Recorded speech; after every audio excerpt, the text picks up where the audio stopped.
আমি সারা জীবন সৎ থেকেছি, কখনো কাউকে ঠকাইনি, মিথ্যে বলিনি।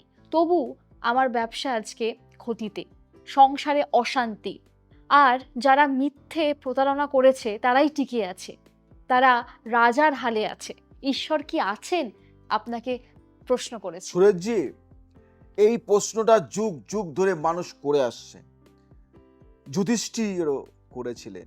যুধিষ্ঠির জানেন, জ্যোতিষের নবম ভাব ধর্মের ভাব, ভাগ্যের ভাব। এইভাবে শনি বা রাহু থাকলে সৎ মানুষকে বেশি পরীক্ষা দিতে হয়। কারণটা কি জানেন? শনি পরীক্ষা নেন, যাকে বিশ্বাস করেন অসৎ মানুষকে শনি পরীক্ষা নেওয়ার যোগ্য মনে করেন না।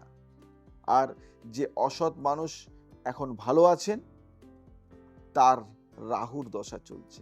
রাহু দেন, কিন্তু একদিন সব ফিরিয়েও নেন, সুদ সহ। জানেন কি, আজ তুমি মাংস খাচ্ছ প্রতিদিন, কাল কি খাবে, ভাত জুটবে কিনা তার দিক লক্ষ্য রাখো। তন্ত্রশাস্ত্রে এই প্রশ্নের উত্তর আছে জানেন, কর্মফলের সিদ্ধান্তে। ভগবদ গীতায় কৃষ্ণ বলেছেন কর্মফল তাৎক্ষণিক নয়, কর্মফল অবশ্যম্ভাবী।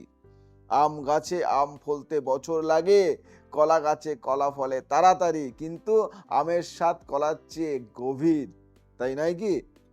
আপনি আম গাছ, ফল আসতে দেরি আছে, কিন্তু সেই ফলের কোনো তুলনা নেই। আমি যদি বাস্তুর বিচারে যাই, আপনার বাড়ির পূজা ঘর বা ধ্যানের জায়গা সবচেয়ে পরিষ্কার ও আলোকিত রাখুন।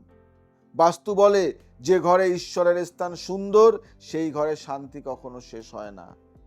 আপনার সততার সবচেয়ে বড় পুরস্কার কি জানেন? আপনার রাতের ঘুম।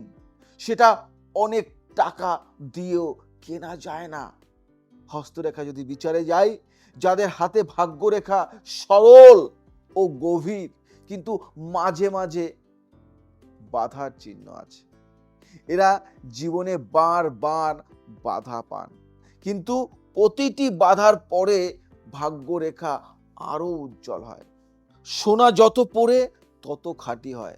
আপনার হাতের ভাগ্যরেখা বলছে আপনার সেরা সময় এখনো বাকি।